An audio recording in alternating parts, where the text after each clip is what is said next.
All right, so today we got myself, Josh, and Andrew Tran here, and then my wife, Rhia, with us as well, who is the archery academy director at the shop.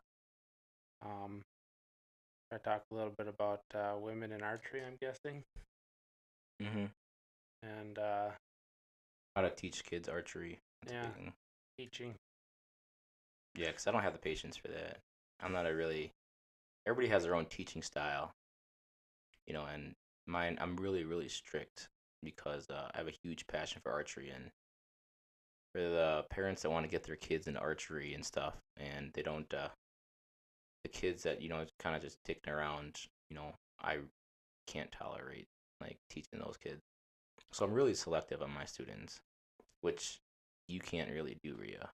No, Yeah, no. now being archery director, because how it used to be was everybody in the shop was certified to teach, and then you kind of were able to pick and choose almost your students, and then the archery managers kind of left with the rest. Right. No, I don't mind it. I've taught stuff before. Like I used to teach dance, so um obviously there's kids that, are really, really into it and really have a passion for it, and some have a talent for it. And you gotta just, you know, work with the Hmm. kid and see what kind of level they're at. And Hmm. um Feel them out a little bit. yeah, 'cause Except you can't feel them. Not yeah, don't. not literally Oh feel God, them. Yeah, here can't we go. literally feel them. Not Did you ever pass that? there's rules about that. Uh, How to touch kids, or Yeah, how how to not touch how to kids? not how touch kids. yeah, oh, God. How to not touch children. Yeah. Yeah, no, it's um I think I don't know, like you said, there's every kid has got its own their own like idea Hmm. of they don't even know what the options are for like in the future. Hmm. Some kids don't even realize that you could be a professional archer or that you can get scholarships to go to college for archery. Any of that stuff, like it's just not well known. So, until they kind of get a little bit older and are interested in that kind of stuff, you know, and I mean find out that it even exists, they don't even know. So, um there's a couple kids I have right now, like two brothers, and one of them you can tell he's got a talent, a natural Hmm. ability for it, and he's really into it. And then his brother is kind of like off and on and struggles more. Hmm. So, you gotta work with the kid and see what's, because if you sit, especially like younger kids, if you sit and pick at them all the time, they're they're not retaining anything. Yeah. They just feel picked on. So making sure that they know what they're doing right and what they do well, and then, add in one or two things to improve on each week, Yeah. I think is important. So I've noticed with kids too, when you teach them, throw it too much at them too quick, and kids especially just expect to be good right away, where archery is ridiculously, ridiculously hard. They kind of just shut down. Especially in kids here. I mean, you start them out, they're shooting instinctive, like they've got no sights, Hmm. That's that's hard for adults to do, Yeah. So we're now just trying to teach the basics and to try to get them to understand we're just trying to get you to be consistent right now, because there's no point in even almost putting a sight on, because it's not like they're gonna, if they can't, make a decent group, you can't even sight in a bow. So, Yeah. I know we've talked about this. I don't know if you do this or not, but do you even put a target up for them when you're starting out?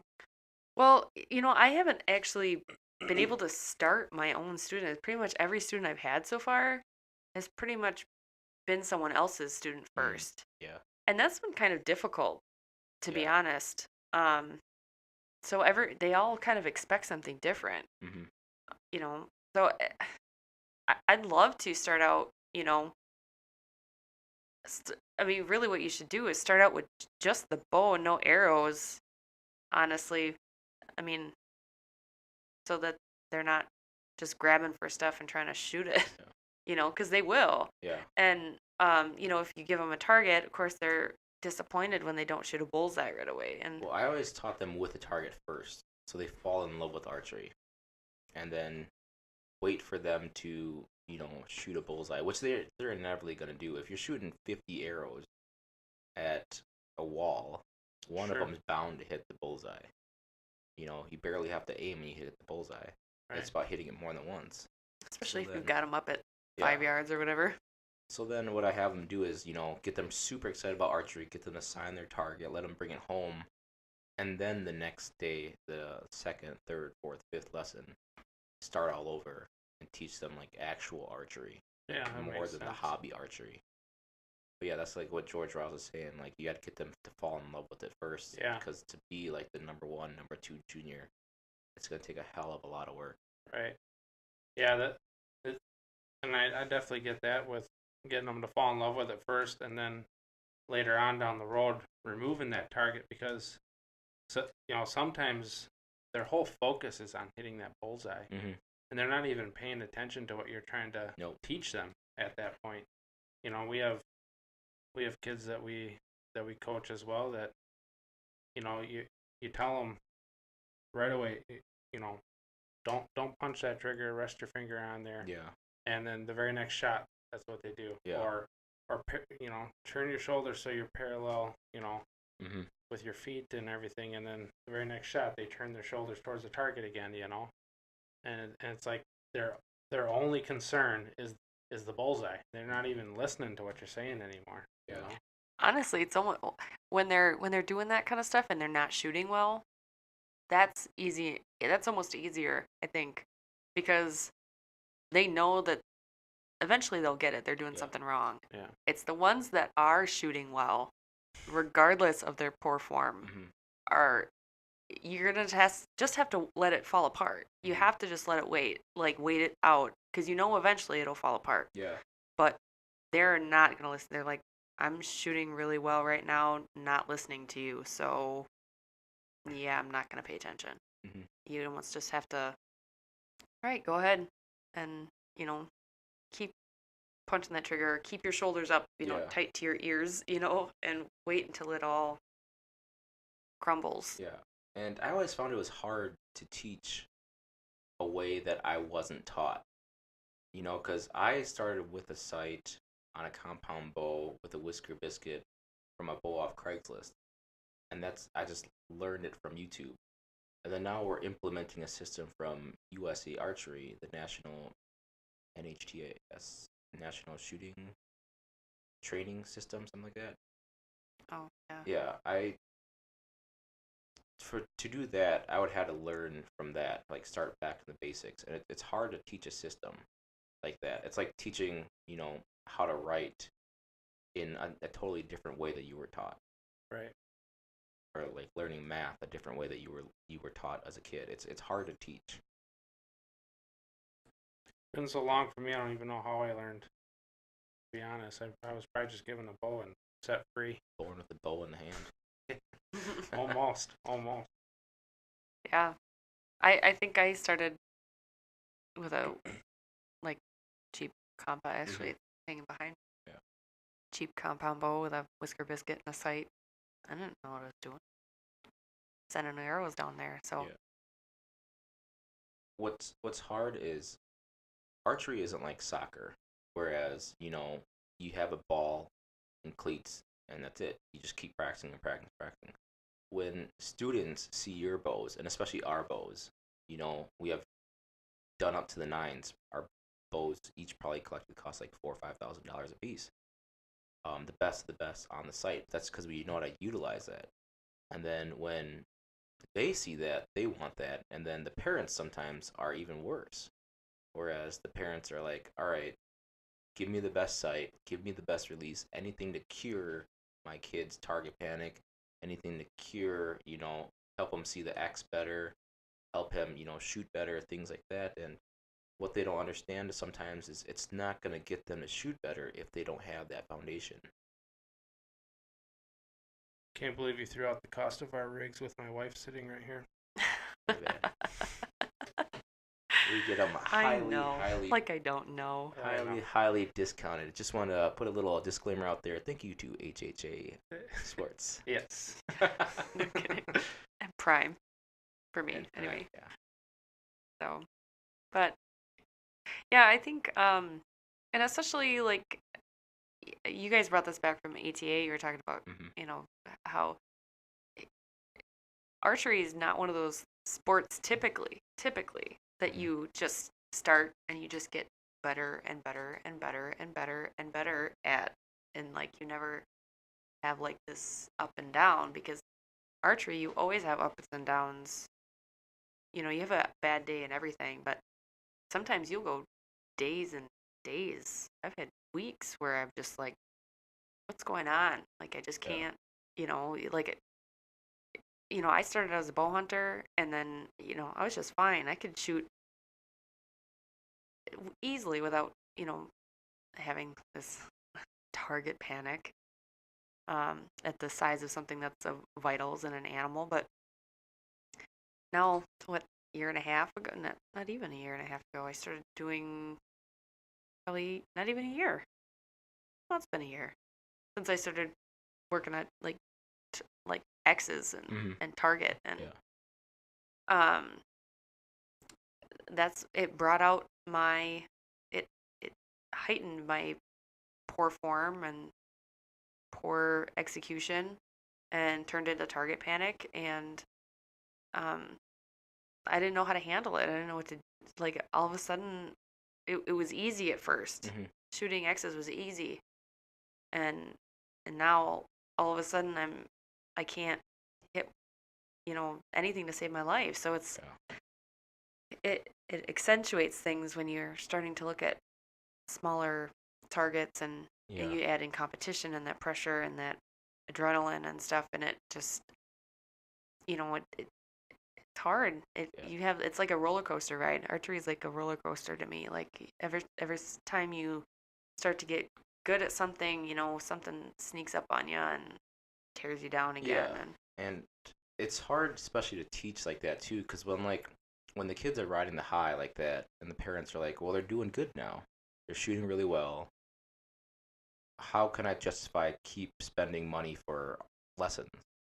And I've ran into that too, where the kid's shooting lights out right now. What do I do? Like, wait for him to get target panic and then re-up the lessons again? Because I've had students, on and off, on and off, on and off, where like they take the month off because they're shooting so well, then they come back with a different problem, and then they have lessons for a month, and then they have off for the next month after that, and they come back with another problem. So it's one of those things where, how do you justify keep having to teach them lessons? Like, what new are you teaching them? Are you just at some stage, more or less, you're just going to be watching them shoot?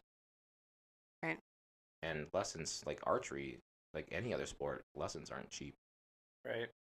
And really, when it comes down to it, like watching them shoot and picking up on the bad habits that they are doing, so that when they do break down and they can't hit that X anymore, you know what to work on. Yeah.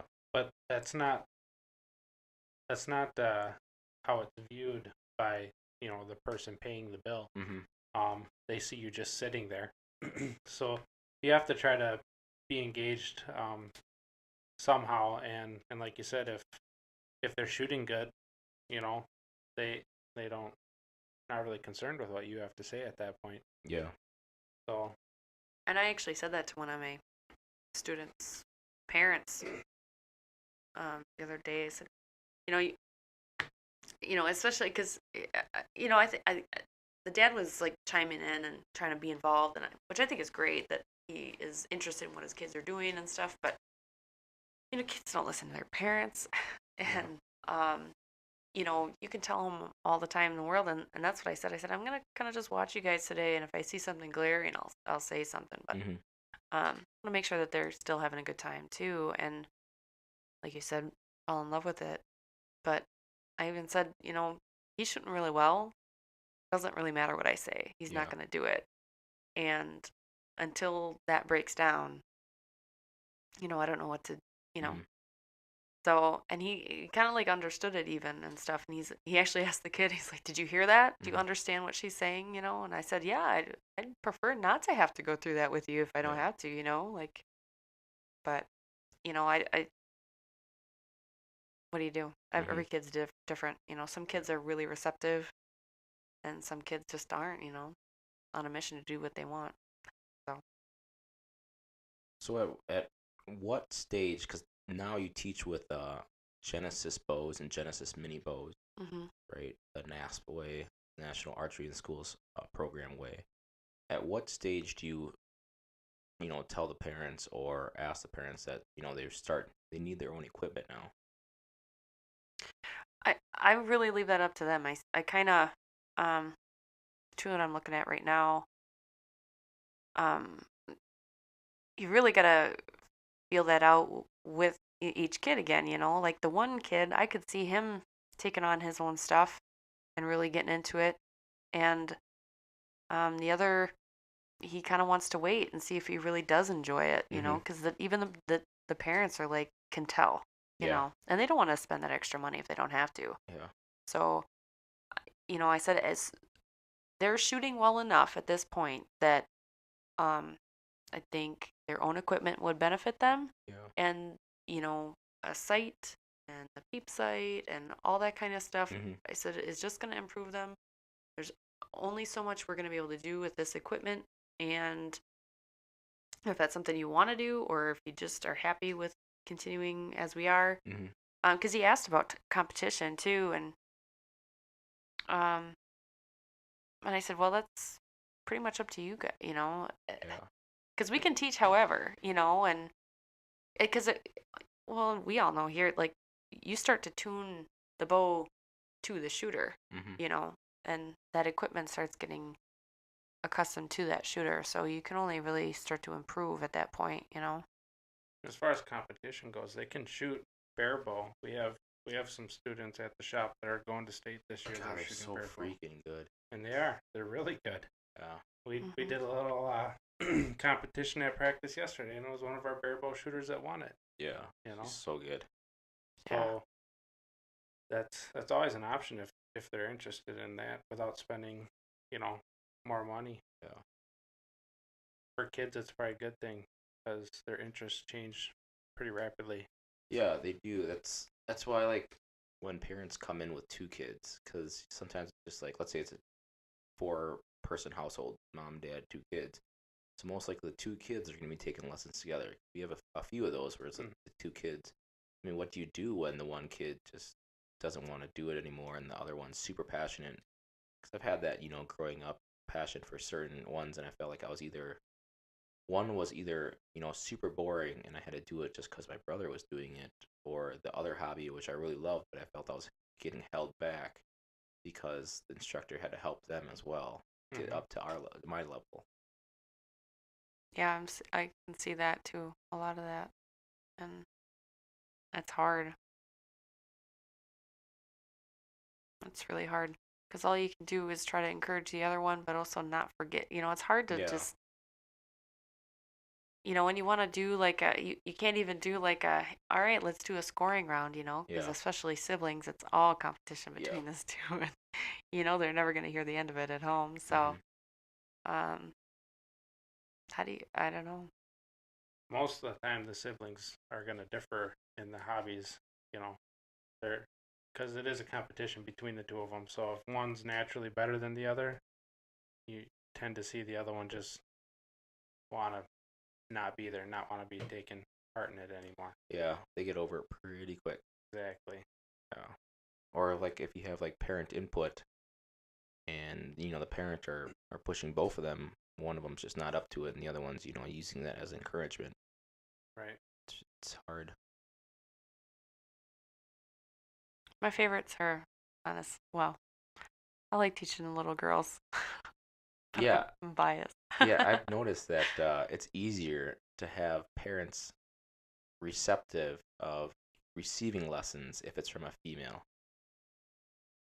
And every time I bring it up, like we sell lessons, to the parents, like, well, she's really good. She's a bow hunter. She shoots target. And then as soon as they hear the word she, especially for their daughters and for their kids. Like, oh yeah, we'll sign them right away. Yeah, I've mentioned it to other ladies at the shop that come down and just rent a bow, and you could tell that they're little to no experience, and you give them a quick little lesson so they don't hurt themselves. And I've mentioned to them, my wife's an instructor here if you're interested in lessons, and they always perked up at the fact that it was a female instructor rather than a male. I don't know if any of them have actually come back or not, but they seemed more receptive to it. Yeah.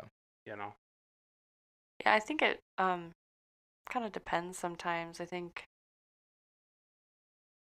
I mean, it all depends on the individual, of course, too, but especially something that is clearly very male dominated, I think it's a little bit more of a relief to know that, you can have some, I don't know, commonality with your instructor at least. So it's not quite as intimidating going into something like that for women.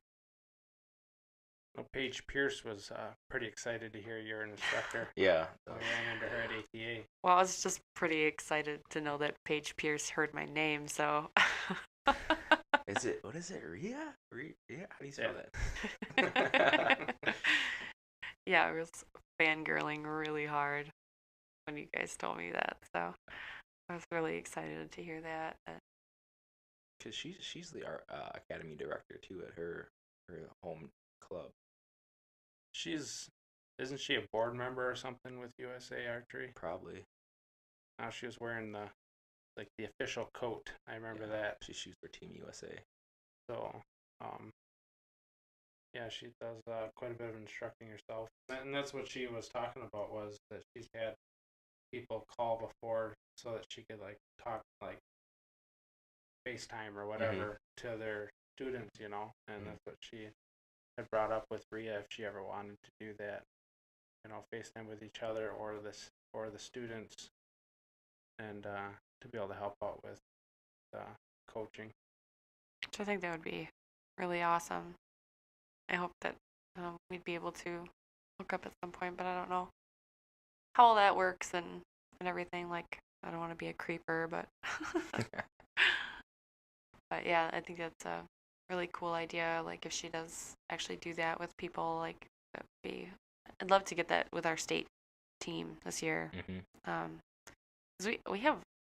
we have more young girls shooting this year than boys, and oh yeah, I didn't realize that. Yeah. I didn't think about that either. So I'm pretty excited. Well, maybe they're even. Trying to think of, we've got 3 boys and 3 girls. Yeah, close either way, 50-50. Yeah, which is nice. At least it's even though. So. Yeah, so we're going February 15th to the 17th, or 17th to the 19th. I don't think it's February 17th to the 19th, right? The middle of February. Yeah. Something like that, and I think it's 15th, 17th, but it's Wisconsin Archery Association State Indoor Tournament. So we're shooting NFAA 5 spots, 12 ends, 5 arrows per end. Got a full 2 days. Team. Yeah. We got a full team going. Roughly how many is there this year? Almost 20 of us. Is there? Okay. I think including staff. I think including it's staff, 20. sure. Yeah, including staff. Right, 20 of us going. So that's going to be a big group, and it'll be a lot of fun. When we went last year, we had probably close to that same number last year. I thought we had less. It was a little less. We had to use it as filler. I had to use my family as filler. I had 2 little cousins that went that, kind of didn't want to go because they didn't think they were up to the par, but they had fun. Yeah, they wanted a fuller team, so. But yeah, we made an impact. People see us in our jerseys now at local shoots and hey, you guys were at state. You guys all did really well. It's like the cheerleader effect. Right. Where all the girls look hot, but really it's only one girl that's hot, and they're all sitting together in a booth. We don't all shoot well. That one person shoots really well. It's the cheerleader effect. Yeah. That's funny. Hopefully we'll post a couple good scores this year. We got some good shooters this year. And it's hard for us as coaches because we focus more on the kids. We barely have time for ourselves. I mean, Oh yeah, I don't even bring my bow to practices anymore. yeah, And it's all about the kids and any of the any of the team members that need help. yeah. And for everybody that thinks like, oh, you guys have, all the time because you guys work on bows all day, and that's, we have our normal 9 to 5s, and for all three of us, the shop is just a side gig. Yeah. Yeah, and once you work on, even if it was full time, so like some days I do work at the shop 9 to 5, like today I did. Once you work on bows for 8 straight hours, the last thing you want to do, even if you have a passion for it, is pick up your own bow and shoot it for 12 ends. More so the fact that when I'm done, it's it's going on 10 o'clock at night. I've just put a full day in, so yeah, I don't want to work on anything anymore at that point. So yeah, it's tough to find the time to work on your own bow and shoot. Mm-hmm. And teach, because now all of us have given up our Sundays for 4 months out of the year, 3 months out of the year. 3 months, yeah. Giving up our Sundays for to teach all of our students, and if they do well, that's great. But there's a little selfish part of me that was like, I better do it than last year. I just better shoot one more point than last year. I'm gonna be pissed. I'm nervous. I was in bow hunter. Oh yeah, that's right. You were in bow hunter last year. Bow hunter class last year. Now I'm good. I'm doing freestyle you took this third year. last year. I did. Yeah. So I did bow hunter last year and going to freestyle as well, and I am going to be way down on that chart this year. It's gonna be hard. I mean, you took third on the championship flight, and for people that don't know flights, it's they break you off into groups of 10. So every 10 there's also a first, second, third. So I was second in the second flight. So there's championship flight, first flight, then second flight. So really, I ranked like 22nd, not second. So they still give me a silver medal, but it doesn't really mean much because it was 22nd on your flight. But you got championship flight, which is very impressive. Now, this year I'll probably be, I don't know, how many flights are there? 10? Can I be in the 10th flight? They stopped giving medals after. I got my medal out of a trunk. Yeah, that's right. We had to come back for it. That was funny. It was kind of like you just realized, like, oh, I was in one of the, it's just like your number happens to fall on one of the first, second, or third. Like and you don't it's really all know. by X's. And because I looked at it, the guy that got first in my flight got the same score as me, just higher X count. So if I were to score a higher point, doesn't matter the X count, I would have been 10th in the first flight. So I wouldn't have gotten anything. Which is it's weird. Yeah. It's really weird.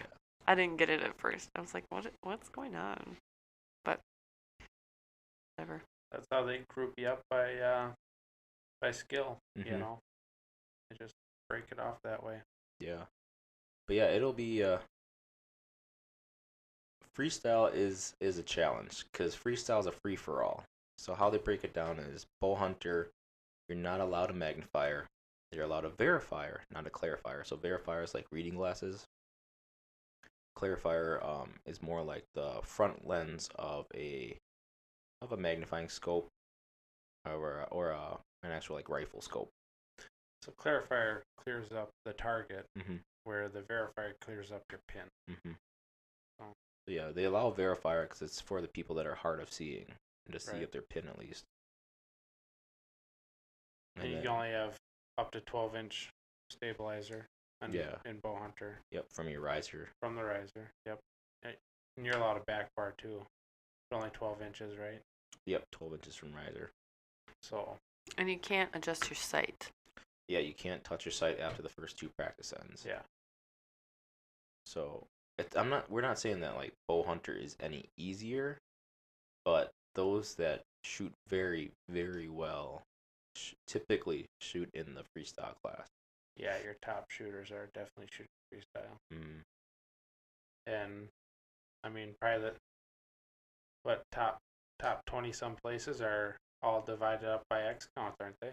Yeah, for freestyle, for adult male division, the division that we're in, it's the first 20 to 25 people are shooting 300 both days.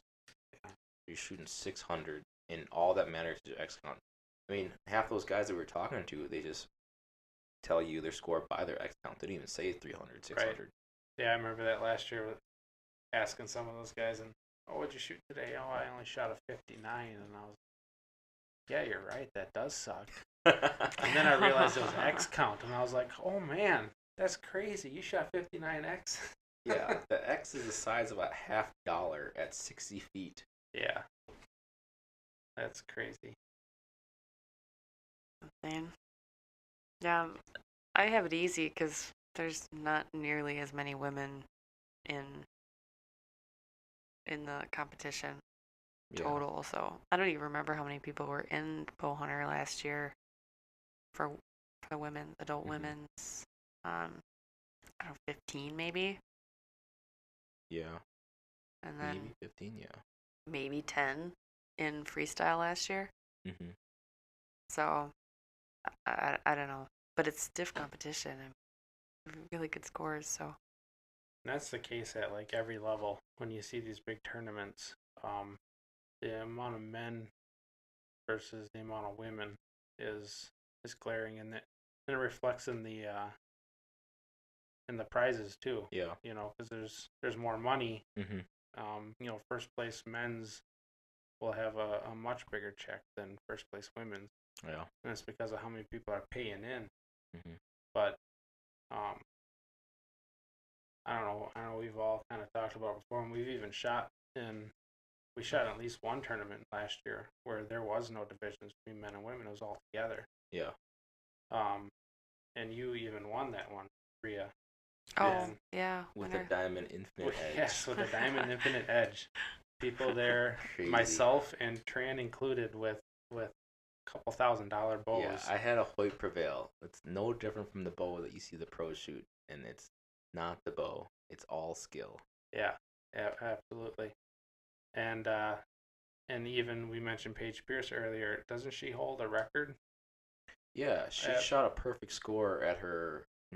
She went to Nemes this past weekend, but the couple tournaments before she shot, it wasn't even just the women's record. It was the all-around record for perfect score 330x. Yeah, so we've talked before about this, the three of us, about, you know, if I think it'd be a better idea if they got rid of men women divisions and just had the competition straight across the board. Obviously dividing up by age and equipment still, but no men and women divisions. I don't know if they'll ever. I mean, at least for sure, in like the Olympics. I mean, compound isn't allowed in the Olympics, but pretty much anything, everything is divided by sex in the Olympics, right? Is there anything else that's not? Not that I know of. No, not that I know of. Unless So it's like tag team style. Right. Which I'm not saying it should be or shouldn't be or whatever, but I don't know. I personally, like, I've never understood why the women's scores were so much lower. Traditionally, typically, it always has been. But in recent years, it's been getting up there again. Like, it's been getting up there that there is no difference between men and women's scores in like professional setting. Yeah, not in the professional settings. You see No. just as many women. I was watching the Nemes tournament today, and I was saying that in the women's compound finals versus the men's compound finals, the women's scores were actually higher. Yeah. You know, and it's the 5-round shoot off, but and whatever the reason be, if it was just because of pressure or what, but I don't know. I've said for a while, I sometimes I think under those situations like that, women are better at coping with their emotions in those situations like that. So there could be something to that too. I think the reason I don't like the idea of putting them both together right now is strictly selfish because I don't want to have to shoot against all the men. I have a much better chance of getting somewhere you in shoot archery. against guys now at league. Yeah, I know, but you do it at league, you do it on the list. Yeah, you shoot at league. We have a top 10 list of the shop, and you're the only female on there. What, you're top 4 now? I'm top 5. Top 5. You've been in the top 5 the whole time, though, and Yeah. up at the top at times. Mhm. So, Yeah. I don't know. I Yeah, think, but when you throw me up there against people like Levi Morgan and Jesse Broadwater and like, I don't think well, that I matters. can't I compete do. that Yeah, either. I can't compete there, but You know? you have people that can. Paige Pierce, you have Sarah Lopez, Lexi Sarah Keller, Lopez is a machine. Yeah. My God. Sarah Sonicson. Like, they're Yeah. all amazing archers. And when you're talking about Levi Morgan, it doesn't matter if you're a man or a woman, you're at a strict disadvantage. Yeah. That guy can outright shoot a bow, especially in 3D. Yeah, the guy could shoot, and I thought he was just, oh, this guy could shoot. But after hearing other people talk about him, Right. that People guy's, that have competed against him. that guy's a freak. Yeah. I don't know how he does it. He's the nicest guy too. Super nice guy. Yeah. Really laid back.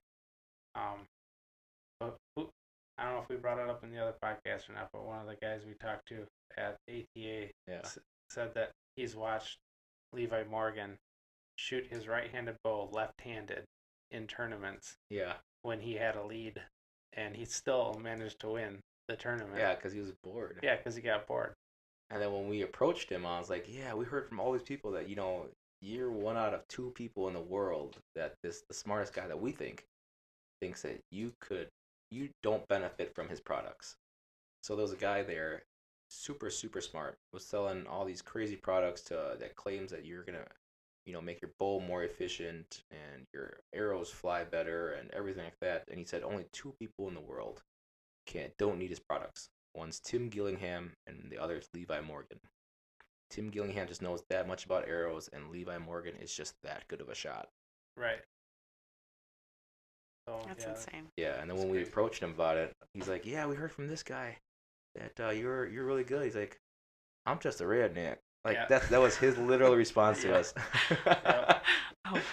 The things I do are just redneck. Like, oh God, you're even more awesome than I thought. Right. That's funny. I really hope I can go next year. I really want to go to ATA next year. Yeah, ATA is an experience. It's like coming home to the motherland. Right. I'm gonna just fangirl the whole time. It's gonna be pathetic, but amazing. So. If that's pathetic, then we were straight up pathetic the entire time. Yeah, we were pretty bad. It was fun though. I loved every second of it. Oh yeah. But I think next year what we're gonna try to do is, this year we got to go as part of our shop. Right. Next year I think could be easier for all of us to go as media, and it was our true intention even this year. We just didn't know that was available. Yep. So we want to interview as many pros as we can, and see all the newest products and see the benefits of all the new products. That's what we're doing this year, actually. Mm-hmm. Just interview on the pros and stuff.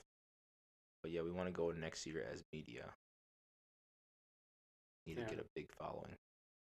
And I know we talked to a few of the guys there, pros, a couple anyways, that said they'd be willing to join us on a podcast. So hopefully we have that coming up. Yeah. But if we go next year as media, I would hope is something we are asking everyone we talk to. Mm-hmm. Yeah. So really kind of. Yeah, our next couple podcasts are going to feature a couple pros. We're going to try to get Greg Poole on here, Dwayne Price on here, yep. Tim Gillingham on here. Maybe Dan McCarthy even. Yeah, Dan McCarthy, Paige Pierce. That'd be, amazing. Like, just even talking to them, an hour flies by. Oh, yeah.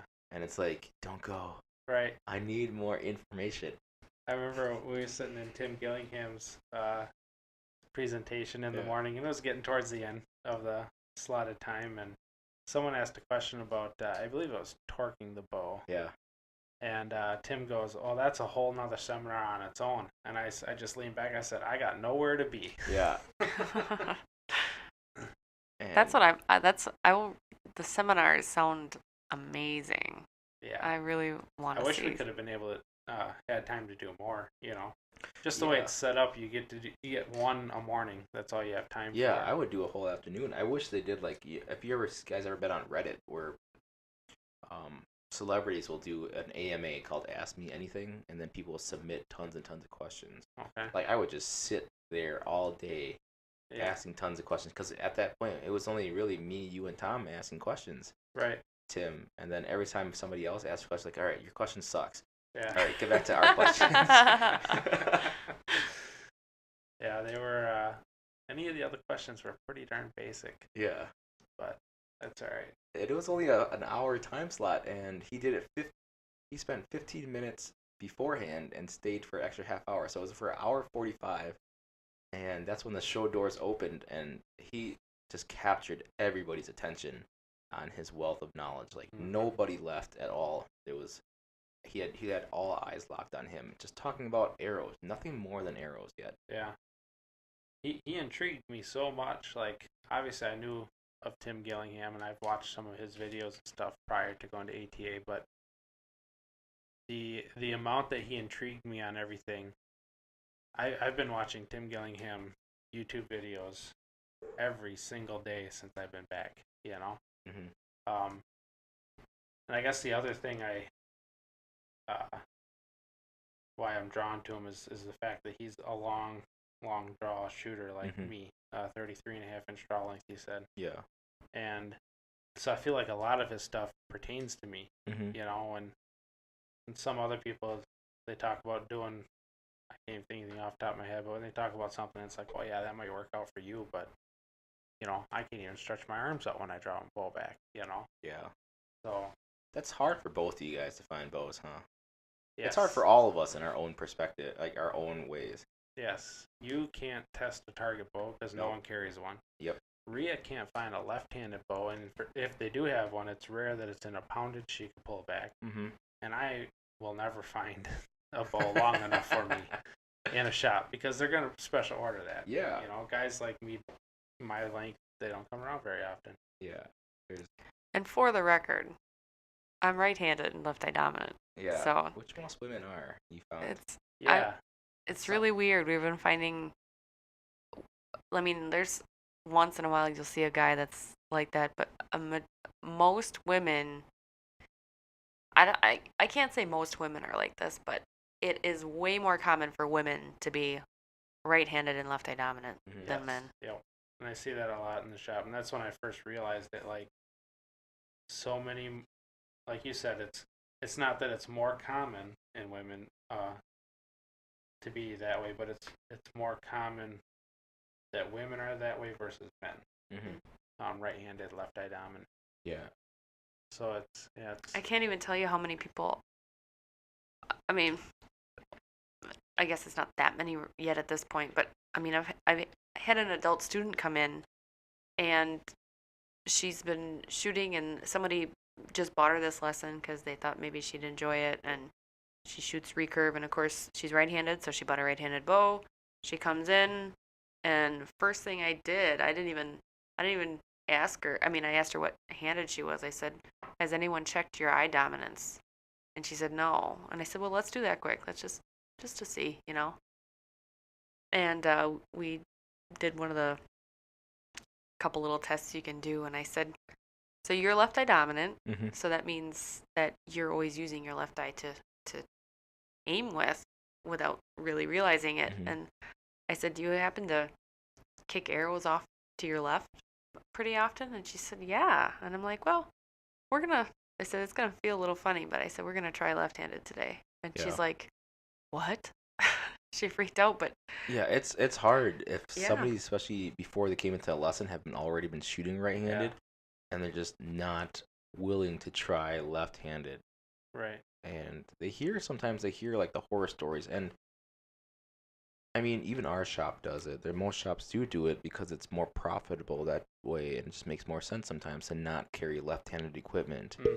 Because for every, 20 right-hand bows, maybe you'll sell one left-handed. Right. So to shops, it's small local businesses that it's hard for them to justify carrying anything left-handed. Right. And it's so hard. Like I understand that, Mhm. from a business perspective. But man, as someone who wants to shoot left-handed, it's frustrating. Yeah. It's hard to spend over $1,000 on a bow that you've never even shopped for. All three of us, this year, our current bows were sight unseen. Yep. Yeah. And for you, Rhia, it was especially hard. We had to go to multiple shops just to see a bow that you could even draw back. Yeah. A lefty in your draw range. Yeah. So it's frustrating, and then I see all these people, like they start out shooting, and oh, you're right-handed. Let's get you all set up with this right-handed bow, and then they're struggling or whatever, and finally they realize they're left. I see this on Facebook groups and stuff all the time. Finally, they realize they're left eye dominant. I feel like people, even if you do find out right away, people get, I'm going to outright say, bullied into buying right-handed regardless. And most of the time it's pretty easy to talk them into because there is no left-handed bow to try, and most people are too scared to even try it, and especially to buy a bow that's left-handed on the hope that it's going to work out for them. And, there's something, just wear glasses with a patch over their eye and all that stuff. Like, it's We've been to shops where that's what they recommended to you. We're looking for a left-handed bow for you to try. And you explained that you were right-handed but left eye dominant. And that was the first thing they said. Oh, just put a patch over your eye. Oh, I hate Now, okay, now I'm going to get on my soapbox a little bit here, and I'm going to... So, Josh takes a big drink. Is this the start of Rhia's rants, or... I don't have enough time for that. I know. Yeah. But all night. So it really bothers me when people, I get it if that's what you want to do, and I understand it's easier, but your dominant eye is always stronger. It's always clearer. You just literally see better out of your dominant eye. So why wouldn't that be the one that you'd want to shoot out of? Did you just turn my mic down so nobody can hear me anymore? No, I was trying to turn Josh's up. I was trying I'm to turn just kidding. Josh's up because he's a little quiet, but So yeah, it just I go on this rant all the time on Facebook because to me, I'm actually at an advantage because I'm using my strong eye. Plus, I'm, when you're drawing left-handed but you're right-handed, so your left hand is pulling the bow back, pulling the string back, but you're aiming with your dominant hand. So I feel like it's an advantage all around. Like, all I got to do is work the release with my left hand, which is not hard. You're aiming with your dominant hand. That's pretty. Yeah, that's weird. Isn't it? Yeah, but it makes sense when you think about it, and I feel like it makes us shoot better. I feel like I have an advantage over right-handed, right eye dominant people because of it. So that's it. We're banning you from tournaments. So I just wondered how you shot so well. Well, and that's what I tell people that all the time, and they find out that they're left eye dominant. They're like, or when people put it on Facebook, oh, I don't know what to do about this problem. I'm like, it's not a problem. It's an advantage. Embrace it and use it to your advantage. Don't tell me it's a problem. It's not a problem at all. It's you have an awesome opportunity to be one hell of a shooter, and you should take it. So. Yeah. All right, stepping down from my soapbox. Yeah, it sucks. Like, well, I'm thinking back to thinking of how we got to where we are with our bows. It's how we chose our bows. We had to pick it out of a magazine. And the only reason that really you went with Prime is because that one shop had a Prime lefty, and you're like, oh, this shoots really well, but. Still wasn't the bow that you bought, though. Yeah. I mean, that was an older model. Yeah, and just shooting in the bow, I think, and for us too, we both had shot Hoyts before. Not our same model, but I guess the bows can only change so much. At least you hope. And in our case, yeah, it was just kind of a leap of faith, you know. Yeah. Well, you started with Hoyt because that was the only bow that was even remotely close to your draw length. Yeah, and Hoyts have every year, like every model year, they've come out with a bow that's a longer draw, at least 32 or longer. So that's why I've stuck with Hoyt. I like other bows. I like Matthews. I like Prime. That Prime that Rhia bought. That is a really, really nice bow. Um, we shot many of them at ATA that I liked. Yeah, and then when I found out that, they're coming out the CT9, 39-inch axle, I was like, oh, this will fit Josh. But I think they stop at, 31? I think it goes to 32. The CT9 does. But still, that's not long enough for me. Yeah. What is your draw length? I'm shooting that White Double XL at 33 and a half with a very long D loop. If I had to guess, I'd say 34, but I've never drawn a 34 bow back. I ain't found one yet. I know there's been some that have been made, but Bowtech made one a couple years back that went to 34. Yeah. Those model year bows, I was not a fan of their draw cycle, and I didn't even try it. Well, I never found a shop that carried it. Yeah. But so I wasn't interested in trying it though. But yeah, I don't know of any other. Well, I'm sure there's been a couple here and there that have gone that long, but I've never gotten my hands on one. What I found was super interesting when you were at ATA, all these super tall guys, these shooters, and you still had a super long draw length compared to them. They'd be like your same height. And you just got these crazy long arms. Yeah. They're like Steve Anderson's 6'8". Yeah, and he shoots 32-inch draw. Yeah. Greg Poole, he was at least my height. Yeah. You know? And he's a pretty big dude, like pretty built guy. Yeah, and that's what I thought after I spoke to Steve Anderson first, and he said 32, and I'm like, all right, he's got narrower shoulders. Greg Poole, now that guy's got a set of shoulders. Yeah. You go talk to him. 32, and I'm like, all right, you must have short arms. Yeah. What's going on here? You know, and then it was Tim Gillingham. He's like 33 and a half, and I was like, oh, thank God, I found somebody. You know. So we might be the only two freaks here, I guess, but. God, I love Greg Poole. Yeah, he was hilarious. He's like, yeah, man. Everybody's just built different. Look at that long arm motherfucker right there. Yeah. He's 5'10", has a 31-inch draw. Yeah. He can pull his sock standing up. Right.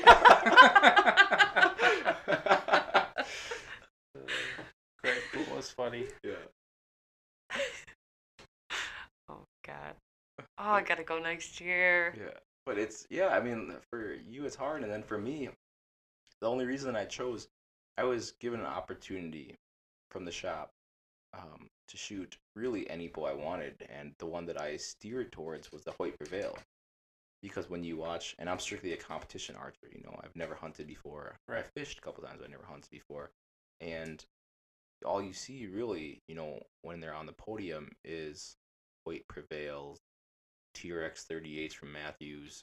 You see a couple Bowtech Fanatics and PSE Expressions, things like that. So you very rarely find one of those in the shop. Right. And for any shop to carry them, they're very, very thankful once they're sold. Yeah. Because we had one in the shop. We had a Matthews, and the guy drove. We had a Matthews TRX 38 in black. The guy drove from Iowa 4 hours to come to our shop because we were the only shop within 4 hours to have that. Yeah, to have that target bow. And even when he got there, we were like, oh yes, finally we could sell this bow. It's not like it hasn't been sitting there long. It was actually a brand new bow. It's only been out for a few weeks, but I know in the back of my head, like, it's gonna be sitting here for quite a while because it's such a niche market. Right. Wisconsin, hunting, you think hunting state, but when you have a target bow, especially one that's like bright, gloss black and super long 38-inch axle to axle, no one's gonna buy it. So it's hard. And then when I bought all my bows, I buy them sight unseen, just on faith that I could shoot it just as well. But I mean, that wasn't even the case for me. When I shot that Prevail, I thought I was doing well, but couldn't get it dialed in just like how I wanted it. see everybody on TV and everybody on YouTube shooting that same bow. Like, why can't I shoot it? And it wasn't until I actually switched over to a hybrid style bow. So it's like hunting cams, hunting limbs, hunting style risers, so parallel limbs, that I was like, all right, this feels right to me, and I could shoot this. So after I got that, never touched my Prevail again.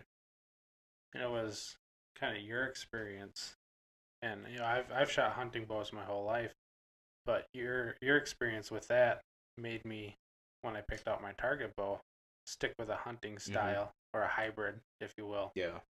Because I saw where you struggled there, and I thought, man, I've been shooting hunting bows my whole life. I'm going to struggle even more. Yeah.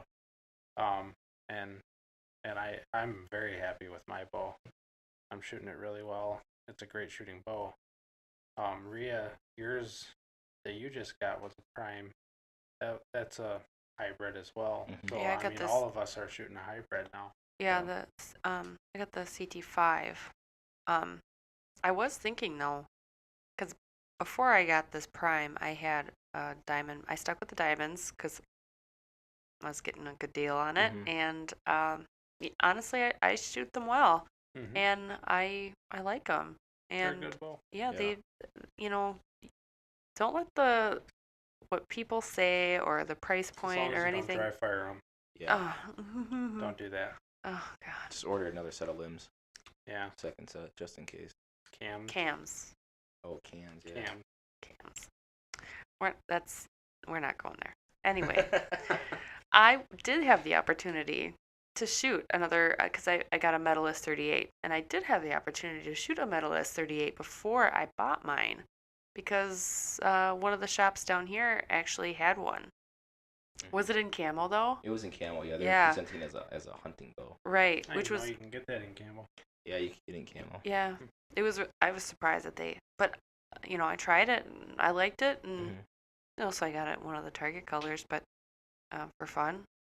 But that was it was left hand. I was really surprised. Really surprised. I felt kind of bad that I didn't buy it. Oh, that you didn't buy it. Yeah. So, but what are you gonna do? I guess. So. Yeah, that's probably how it's gonna be from us here on out. Just buying all of our bows from the catalog. Yeah. Kind of growing to accept it's that. easier for us when we're getting them at the price that we get them to. Yeah. I mean, if you don't mend well with the bow, you move on. That's what I'm thinking. Shoot it for a year and you move on. Yeah, for like people that aren't us, that don't work at a shop, that don't get, special discounts or special privileges. How do you justify it? Hard to justify that first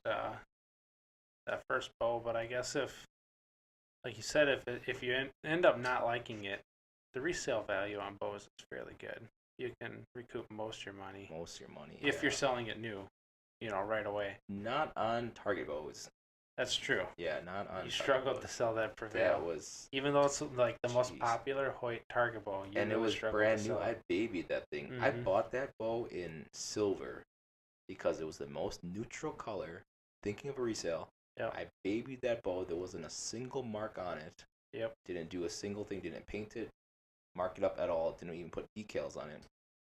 And when it came time to sell it, keep in mind it's still a current bow. MSRP on that bow is $2,000. Right. I struggled to even get $700 out of it. Yeah. I'm really nervous about trying to sell mine. You just got yours. No. Oh, your Medalist? My Medalist. Oh, yeah. It's a left-handed. Yeah. It's teal. Yeah. And it's 50 to 60, right? Anyone is looking for a teal left-handed diamond Medalist. Basically brand new, with a brand new set of cams. Yep, brand new set of cams. Oh, shit. With a brand new set of cams, just hit Rhia up, and she's more than happy to have you shoot it and buy it from her. We're sure you'll find a student. You'll find a student along the way that is looking that can pull 50 pounds. Yeah, that's crazy. You went from 50 to 60 down to 40 to 50. Yeah. And most people go the opposite. I'm really glad I did. Yeah, that's.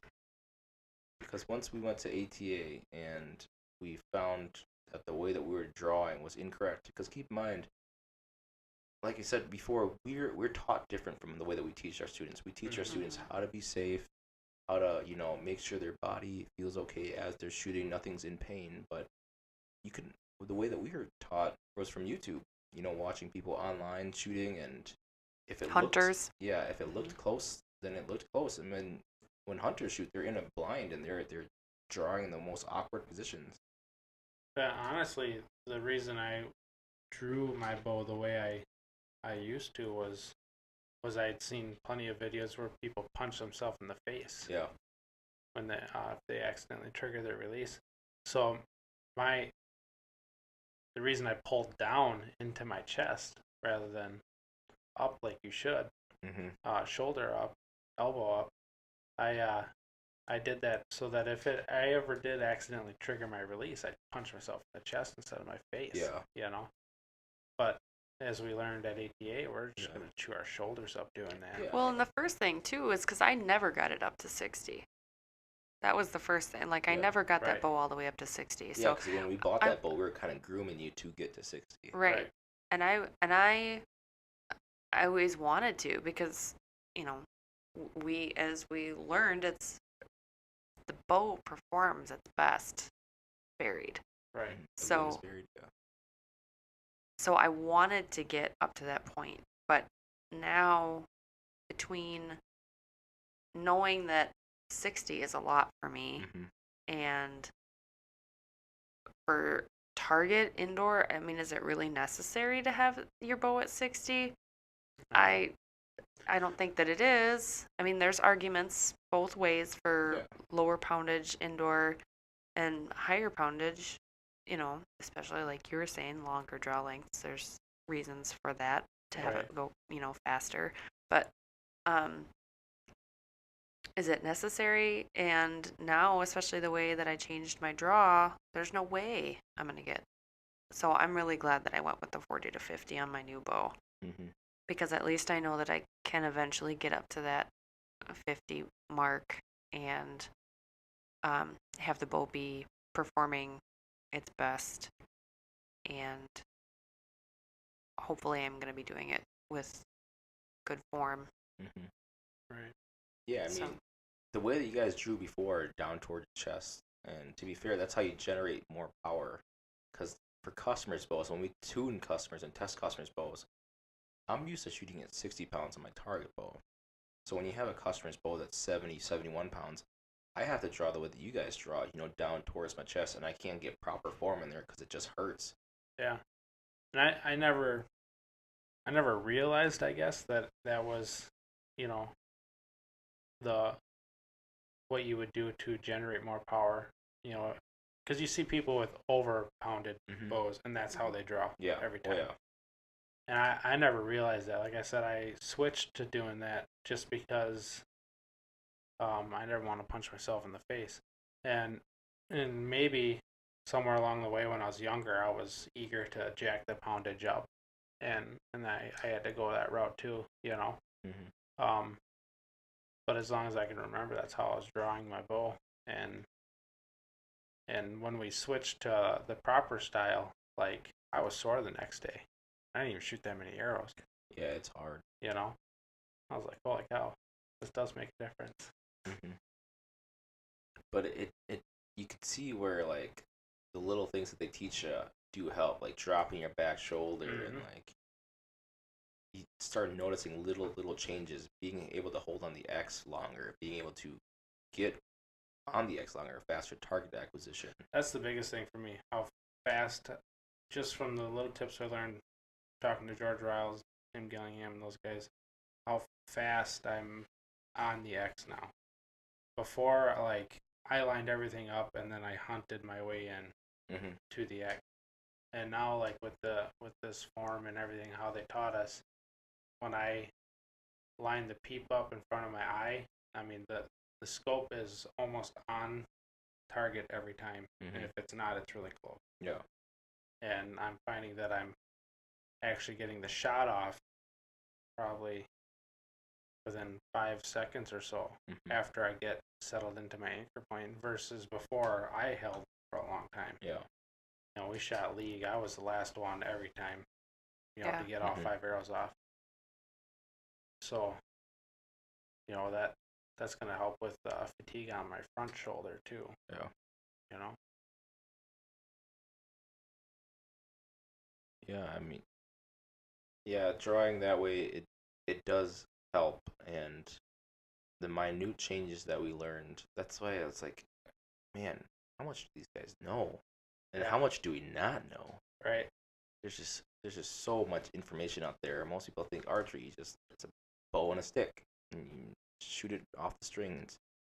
It's just so hard. And to most people, that's what it is. I mean, I think the average hunter out there, if they get hit a paper plate at 20 yards, they're like, all right, we're good.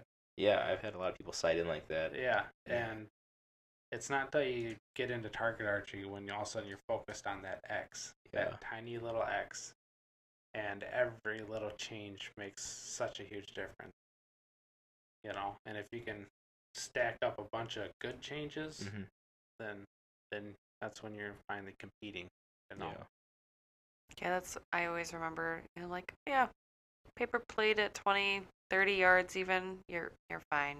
You're good to go. Yeah, you can hit the lungs on a deer. Yep. It was really, really interesting. And then I was really surprised the other day when they were talking about how someone said that archery is just the same as shooting a rifle. Or just as and I was like, crossbows what? maybe. No, no, that's insane. You have no idea what you're talking about. Put a bow in their hands and see how well they shoot. Yeah, like, oh my God.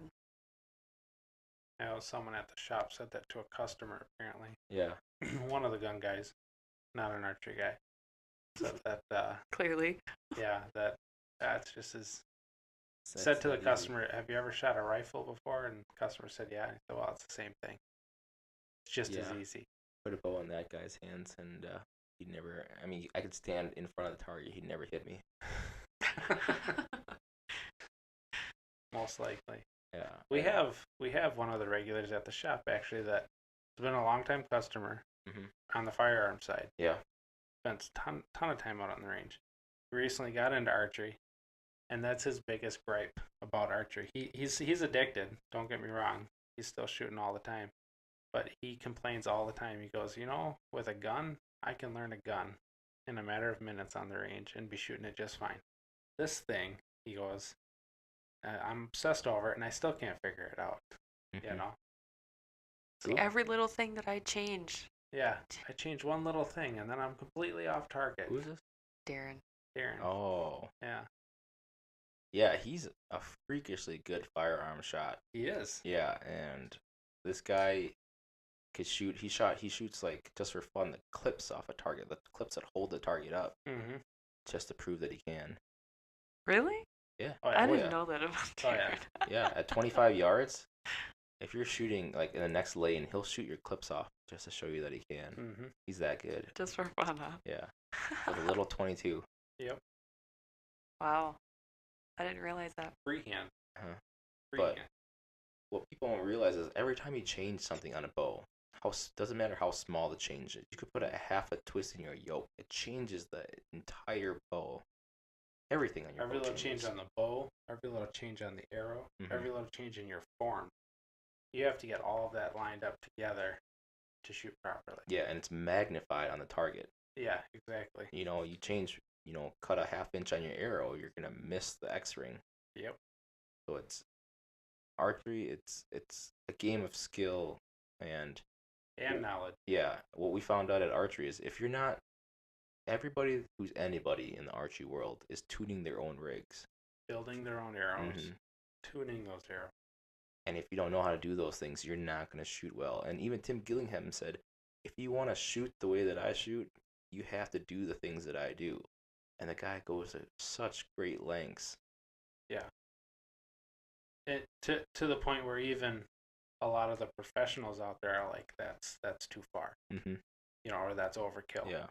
But, I mean, we're talking about a guy that will confidently kill game beyond 100 yards with a bow. Oh, yeah. He tunes at 130 yards. Yes.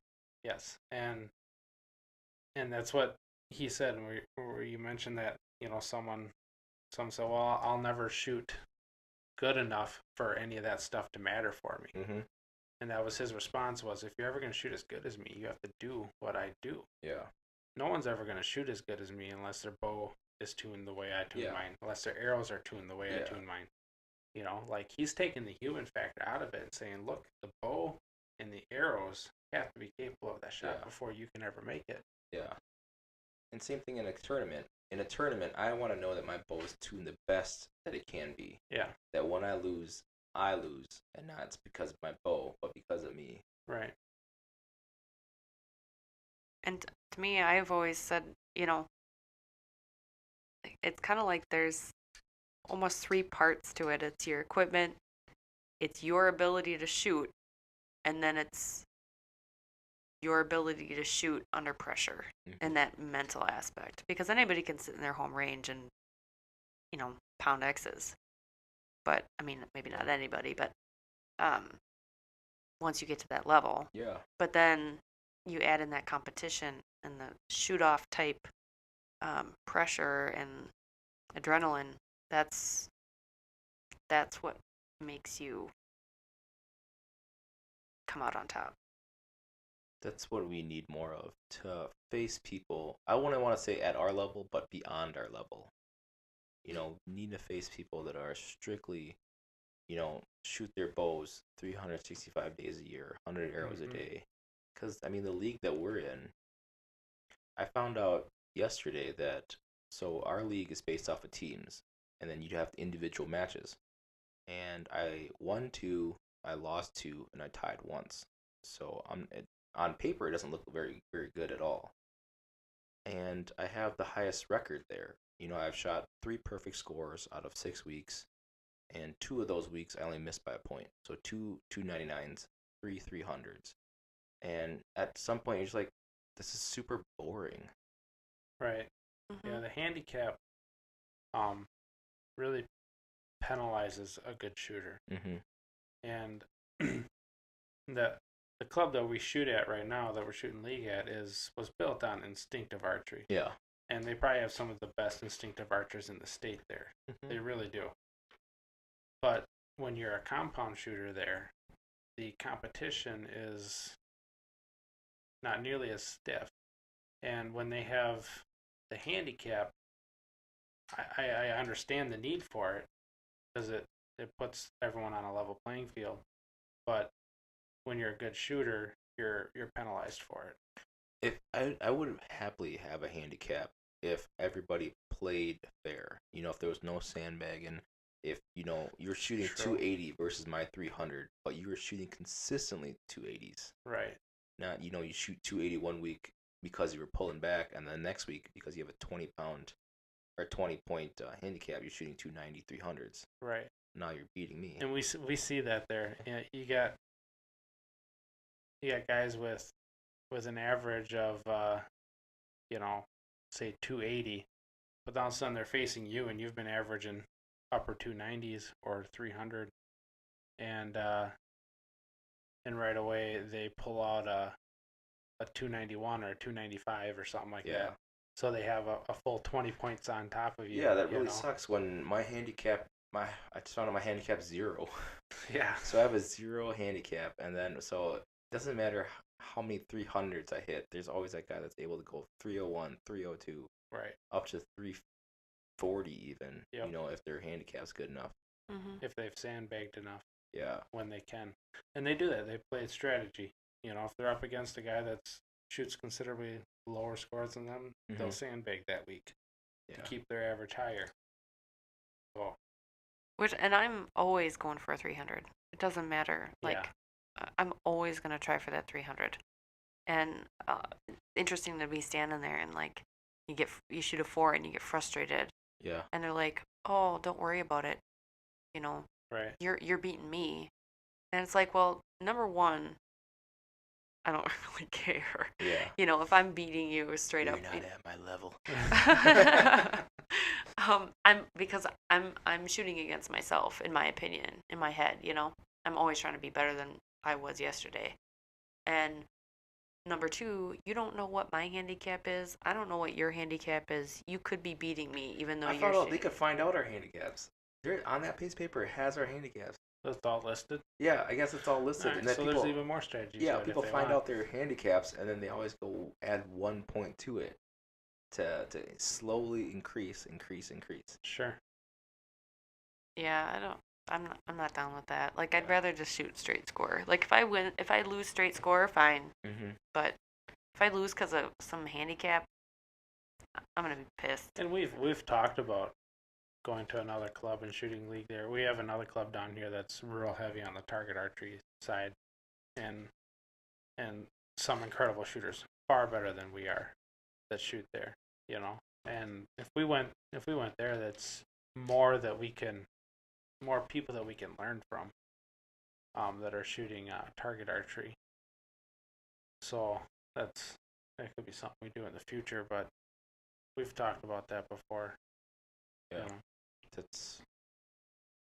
I'm gonna get so irritated one day. I'm just gonna pull a Russell Crowe from Gladiators. Like, are you not entertained?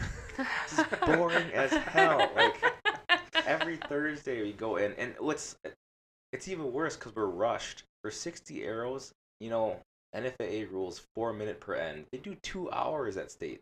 Yep. For 60 arrows. These guys do 45 minutes. Yep. Mm-hmm. And line times are 45 minutes apart. And they're loud, and they're drinking beers, and like. I mean, I think it's a great league if that's what you're looking for. Yeah. You know, if you're looking to have a good time, shoot your bow, get some reps in, and you're not that worried about it. Which I think probably most archers are in that area. Right. You know. Yeah. I think that's great, but when you're trying to improve yourself and get to the next level, it's hard, it's frustrating. But I guess I mean, maybe not the rushing part is not good for state, but I mean, it's still,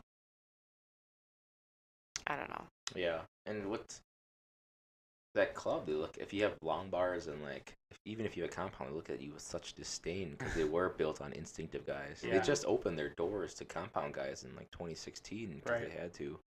But just get help with membership. Oh, yeah. And that's the other thing too, is like, I totally get a league based, you know, in a club that's instinctive, and you're now allowing compound archers with sights. I get that you have to have the whole, you know, handicap thing. I get it, but if you're not going to play fair with it, it sucks.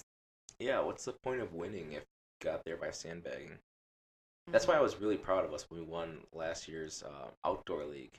Yeah. We all shot our best. We barely hit a handicap, but we were able to fend off people that were openly admitting to sandbag. Mm-hmm.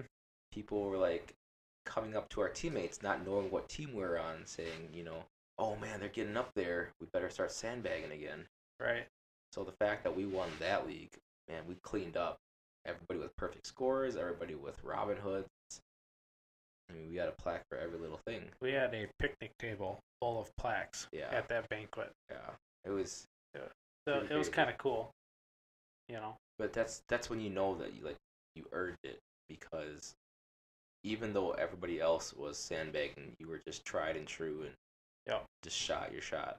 Right. Didn't have to worry about a handicap. Didn't have to worry about, all right, I got to drop a few points for next week so I could, you know, add those points back on. Right.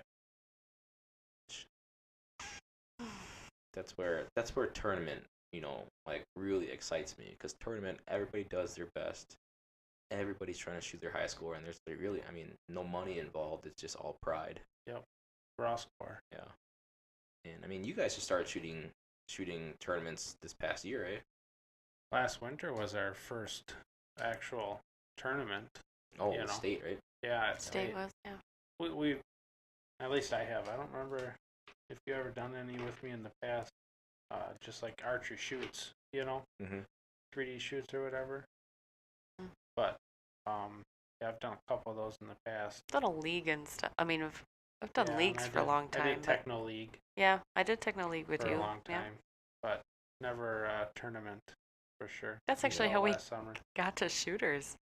You remember that? We actually we did the Techno League at shooters. And that's how we got in there. Yeah. That's how we met everyone. Yeah, I mean, what'd you guys think of the tournaments last year? We did one almost every other weekend. All summer long, yeah, we Yeah. did a lot of tournaments. State, though, was by far the most exciting, I thought. I enjoy doing 3D more. Even field. I Mhm. I really think like that. I think I'm better at 3D. You definitely cleaned house at 3D Yeah. all summer long. But state, the competitive atmosphere of state Mhm. is definitely higher, and I really like that. Like it really gets at your nerves and gets you the adrenaline pumping. Mhm. You know, even though it's just 5 spot, uh, which I thought going into it last year, I was like, I'm gonna get so bored shooting that spot. But no, when you add that competition to it, it really, really ups the adrenaline. And what was really disheartening was when you go to ATA and everybody's like, "Oh, will we see you in Vegas?" Or Yeah, "When's the Oh, next time we're gonna see you guys?" And then what we need to stop doing, especially at the shop, is the reason that all these people are so successful is we need to stop using state as our pinnacle.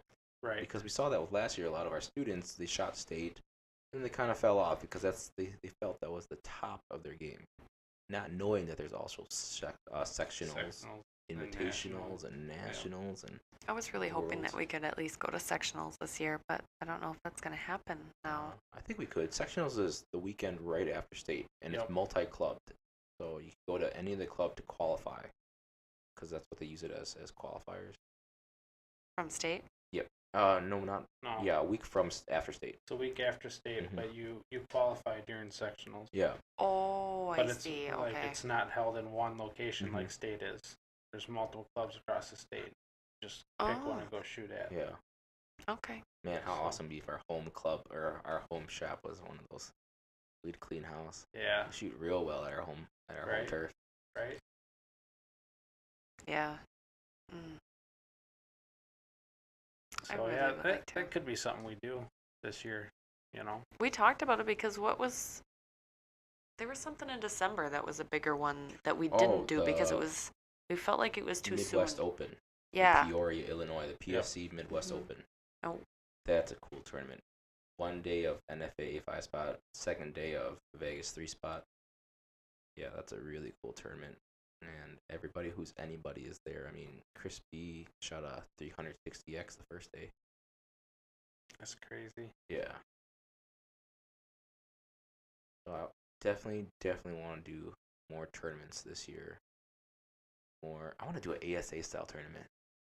Yes, Yeah. I'd like to be able to host one at the shop if we ever could down the road. Uh-huh. You know, because there's really no ASA style shoots in Wisconsin. Everything we went to was IBO. Yep. So that'd probably be our only opportunity here in Wisconsin, anyways, Mm-hmm. to get in a ASA styles if Yeah. we held one. But yeah, I really want to do Yeah. that. For anybody that doesn't know, to me, IBO is like checkers and ASA is like chess. There's a lot of strategy involved Yes. because there's times where you can't shoot certain rings and there's times where rings only count for a certain number of points. There's a lot of strategy involved. Yep. IBO, you're just aiming for the center. Yep. Hit the bullseye, get the highest points. Mm-hmm. Miss the bullseye, you get the next lowest point. Yep. But ASA, I mean, the highest point ring, the 14-point ring, that's way out, surrounded by the lowest point ring. Yep. You know, if you miss that, you drop from 14 down to 8, right?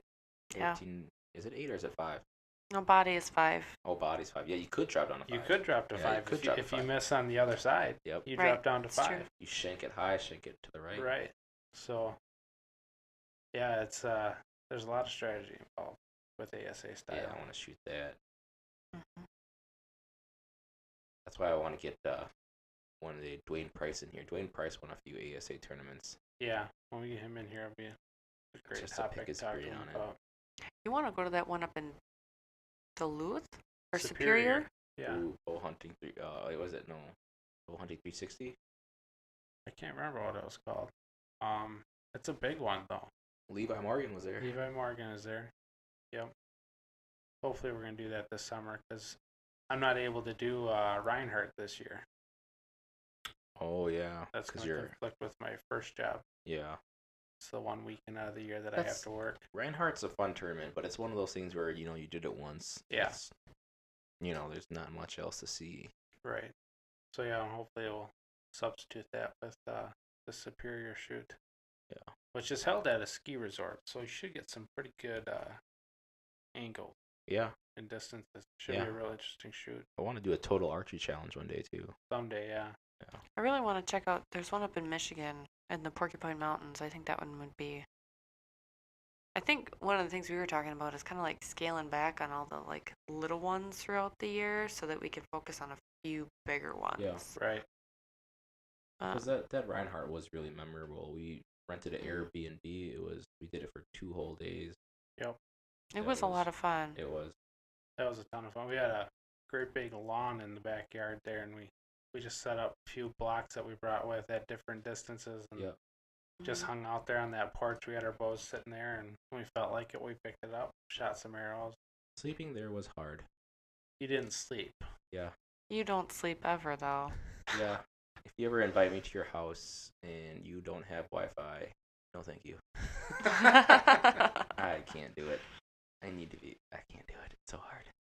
You don't need Wi-Fi to sleep, Right? I don't sleep, so Wi-Fi is a perfect substitute for sleep. But when I'm on my phone though, half the night, it's all archery stuff anyways. It's either like half the screen's an archery tournament, the other half's figuring out what bow I want to buy next.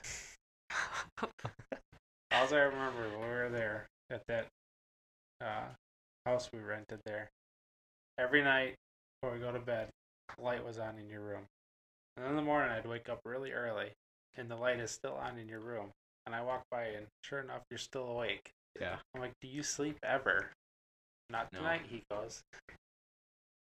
It'll catch up to me one day. Yes. Mm-hmm.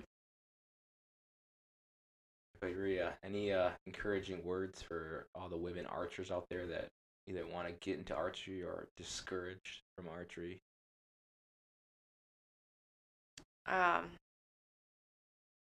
Don't give up. And don't let anybody tell you can't. And don't let anybody... It's always those backhanded compliments that are not really... Mm-hmm. Oh, and the unsolicited advice. People will look at you because you're a woman and think automatically that you need their help with something. Just ignore them. Just be like, oh, okay, and walk away. Or just ignore them. Yeah. Or tell them how to shoot better. It's hard for women because, I mean, most of the women that come in our shop are looking for bows. It's more likely like the boyfriend or the husband buying them the bow, as opposed to, it's very rare for a female archer to come in looking for a bow for herself. It's always somebody else looking, a father, a brother, a boyfriend, husband looking for one for, for them. And they want to go the cheapest route possible. Yeah, they buy that for themselves, the $1,500 bow, and then when they buy it for their girlfriends, their wives, they buy, the $150 bow. Right. So it puts them at a disadvantage right there. Mm-hmm. The other thing I would say, this is actually coming from talking to people, learning about backing a boat up down the boat launch when it comes to teaching a woman. It's probably best to get lessons than have your boyfriend or husband be your instructor, because for men it seems like they have less patience with someone they know versus someone they don't. And I don't understand that. I don't know either, but that seems to be the case. And most women, once they get their boyfriend or husband frustrated with them, they just want to give up. They don't want to do it anymore. That's so like if you get irritated with me about something, or I mean, any man starts getting irritated with me about something that they want me to do, I'd be like, fine, and walk away. Like, don't yell at me. I'm trying to help you, or I'm trying to do what you want me to do. I'm done with this if you can't be nice to me. But yeah, if it's something that you want to do, fantastic and find someone else to teach you. And do your own research on what to get for a bow. Don't be listening to your boyfriend or husband that's going to buy it for you, because chances are he is going to buy the cheapest thing he can find for you. Which I know that's not all of them are going to do this, but a good majority of them. They'll spend more money on themselves. And we as women are always kind of groomed to make sure that everybody else is taken care of before you, and oh, I really don't need that nice of a bow. Oh, I really don't need a new bow. I can get a used one, or I can get this lesser one so that you can have a nicer one. Well, thank you. If That's not Josh at all. God, every time he buys something, he's like, I gotta buy two. Yeah. Well, he's well trained. Because your equipment is like the best of the best. I should know of. We were the ones that set him up. Like man, this is the exact same setup we run. Yeah, and I mean, like, I should talk because I'm not the best at doing the research on. I did not start out doing that. I listened to Josh, which was fine. Josh took really good care of me, but it's not. Do the research yourself and figure out what you want and what's going to be best for you, and keep pushing. Don't take no for an answer. If somebody is treating you crappy at a shop, or just keep looking for one where you do feel welcome in. And that's my biggest hurdle right now, is just finding places. Try to find somewhere where they do have women working there, because those guys will have more respect for women customers, and just keep trying. Just keep working at it. I guess that's my best advice. Should do an all-women archery seminar. Just to get people introduced to archery. Yeah. There's a lot of people that are discouraged from just shooting archery because it's a daunting task. The shop has ladies' night for guns. Yeah. So I don't see why not. Yeah, that'd be really cool. Just to get up.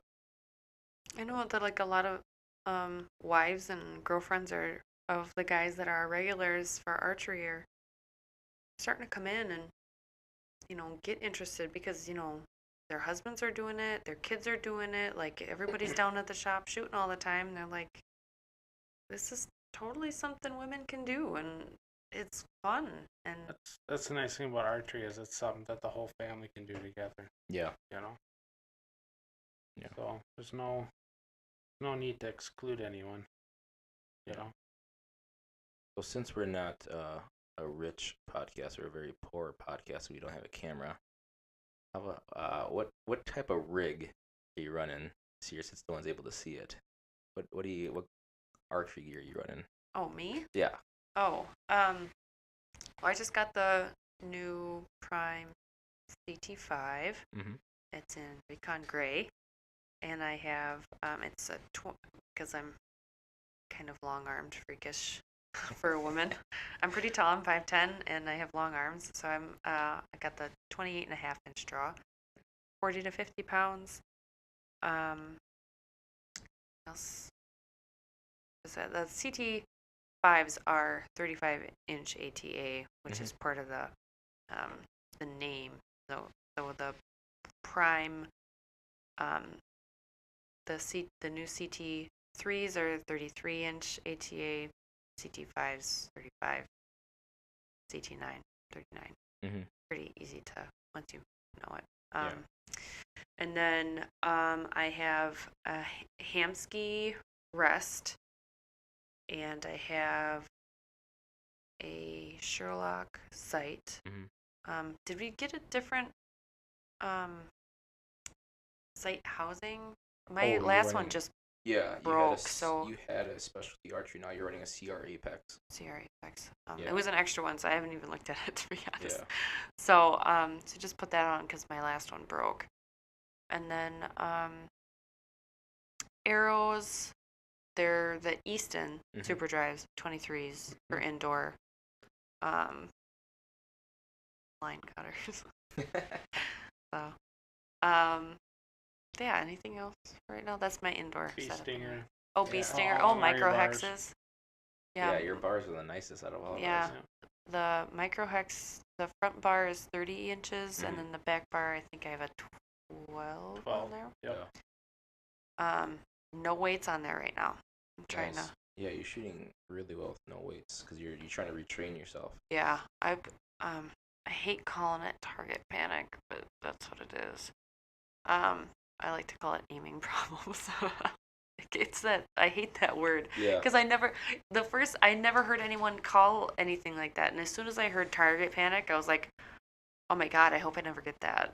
And this one then like turned into like this big thing in my brain, and of course it happened then. So Yeah. I even hate to even say the words. I had a reset too. I mean, even now, people think it's a lot. I'm running 3 up front and 9 in back, but from where I was coming from, I ran 9 in front and 26 in back.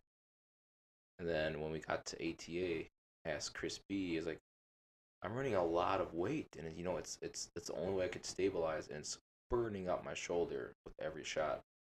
And he even said right off the bat, it sounds like you're masking your problems with weight, and that was true because every time I've had a problem or every time I missed an X, throw another ounce on there, and I did that up until my bow weighed well over 10 pounds. Mm-hmm. Holding 10 pounds up there really messes up your shoulder. That's crazy. I can't even imagine. Yeah, for us 3, it seems like we all do really good research in archery, and when one of us runs something, we all run the same exact setup because besides our bows, everything else is identical. Yeah. Yeah, we all run Hamskis. But we all have Sherlocks for our indoor setups.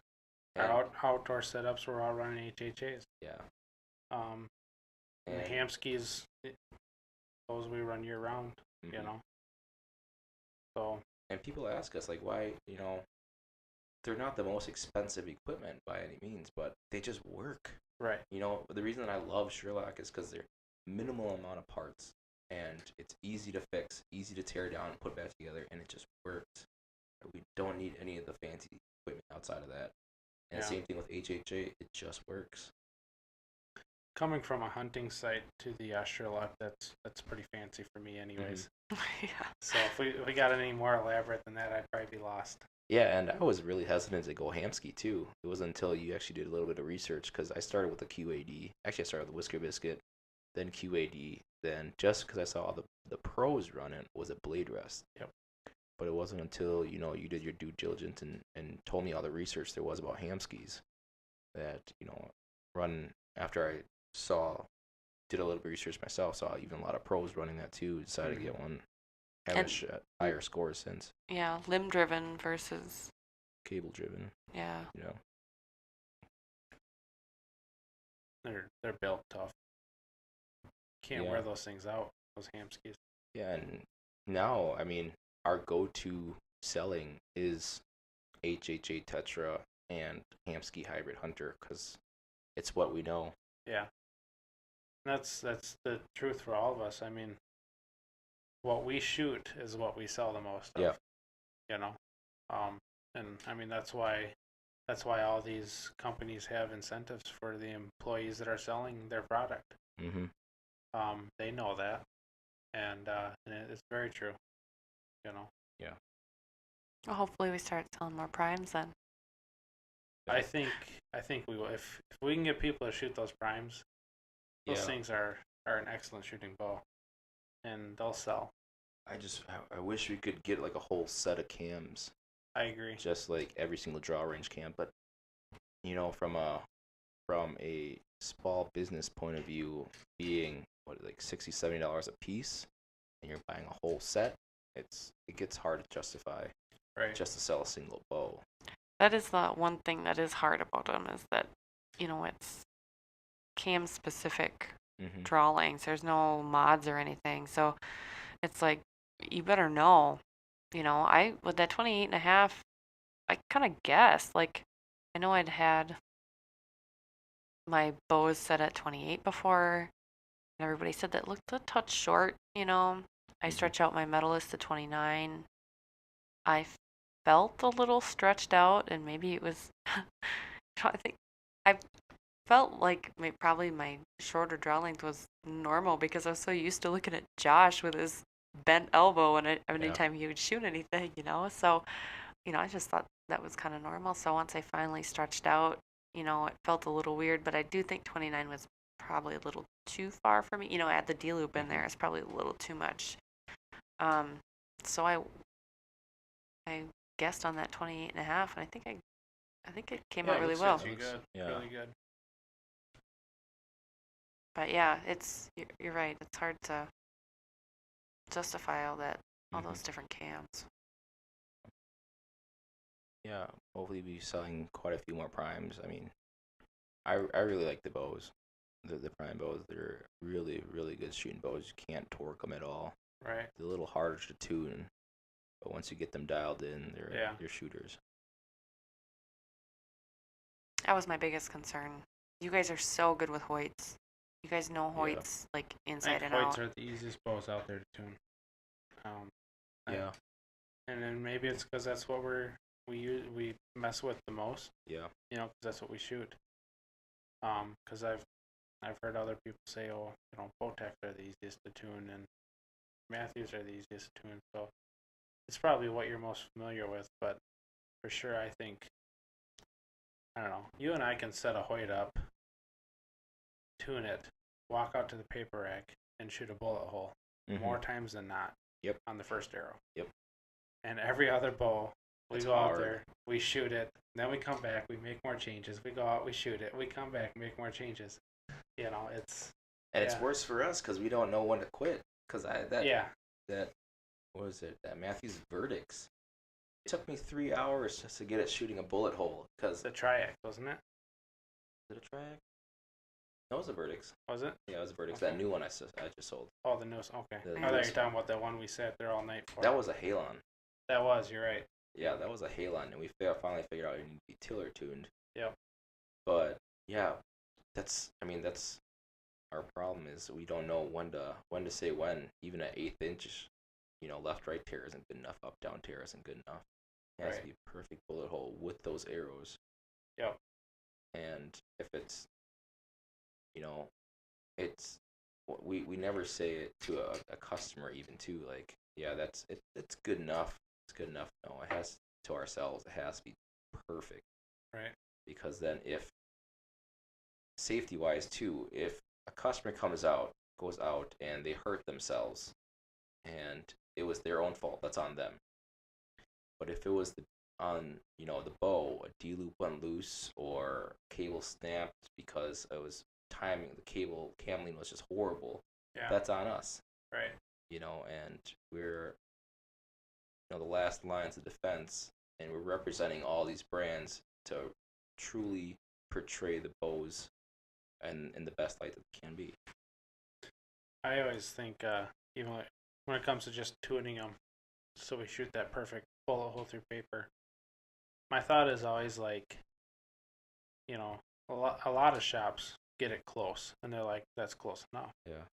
And my thought is, if that customer can't shoot that bow very well, and let's say it's his own fault even, and he comes back and says, this isn't tuned. Mm-hmm. I want to shoot it through paper. And he goes out and shoots, and it's not the proper tear. And then I can't even take it and shoot a perfect tear. Like that'd be the difference there. We went out and shot through paper, and let's say the customer shot a really bad tear, but I grabbed it and shot it, and it was a bullet hole. And then I could say, you got to work on your form. Yeah. We can help you with that. But if I sent it out and it wasn't a perfect tear, I can't do that anymore. Yep. If that customer comes back, shoots it through paper, shoots a bad tear, I shoot it through paper and get a bad tear, then okay, I got to do more work on it. I don't want that to happen. So every time I'm tuning a bow, that's what I'm thinking about. Like, I have to have a perfect tear in case he comes back blaming me for this bow, for the way it shoots. And that's really where your money is. I mean, with everything going to online services for little small archery shops is where it's at. Yep. That's how you justify, some of the prices people are paying for, getting their bow tuned up. Right. Yeah, and I mean, if you can't tune a bow perfectly and have it shooting perfect bullet holes, then what sets you apart from, as a small pro shop, from a big box store? Exactly, because You know? man, we fixed a ton of big box store bows, Oh yeah, all and the time. it's crazy some of the stuff you see. You see arrows pointing straight up, or arrows pointing straight down. Mm-hmm. Like, just, I don't know if they don't even have the tools that we don't have, or just don't have the I know-how think that a we lot have. of them don't even care. Yeah, You know, they don't have, the staff's not trained. They slap everything on and they call it good. yeah. Customer doesn't know any different. Mm-hmm. You know, um, even when it comes to like timing a bow, bows don't come from the factory timed Mm-hmm. often. And I think, big box stores, they ain't checking that. Not Nope. one bit. Mm-mm. I think it's amazing how many people come in and when you deliver a bow after it's been set, they buy a bow and set it up or whatever, they're assuming it's even sighted in, Yeah. you Yeah. know? Mm-hmm. And that's always surprising to me, too. So I'd imagine that they think that, they buy something from wherever and they think it's ready to shoot. Yeah. Yeah, most people think that a bow comes from the factory tuned and ready to go. Even I was Mm-hmm. just talking to my dad about this a week ago, and I was talking to him about timing new bows, and again I was saying to him that I think whites are easiest ones to time and stuff like that, and he was like, I can't believe they don't come from the factory already timed, and I was like, no, none of them do, and like he shoots Matthews.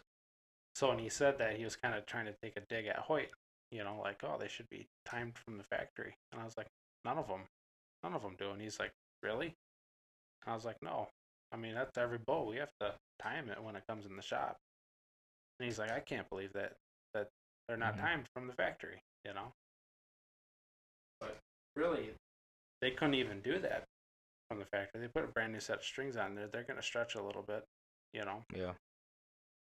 So even if they did do it at the factory, it wouldn't be right once we got it, sold it. So Yeah. Plus, doesn't it change? I mean, if you change the draw length, and that kind of changes it a little Everything bit changes. Yeah. When you Yeah. change draw length, too. Yeah. timing changes. draw weight, especially Draw weight. if you timing don't changes. loosen the bolts the exact same, I mean that changes the timing. Yep. Yeah. So my ADD is acting up, and I'm having to pee for the past 2 hours. Any closing remarks, Rhia? No, I just hope it was interesting for some people, and that hopefully there's women out there that will hear this. And Yeah. If anyone's looking for lessons, come down to Shooter Sports Center, and Rhia is the academy director there. So all lessons now go through her, no matter what. And if you want to join the team, just talk to her about that. We welcome anybody and everybody, really. And if you're, just wanting help, come see any one of us at the shop. We're more than happy to help you out. Absolutely. that's it for me. Cool. All right. Until next time.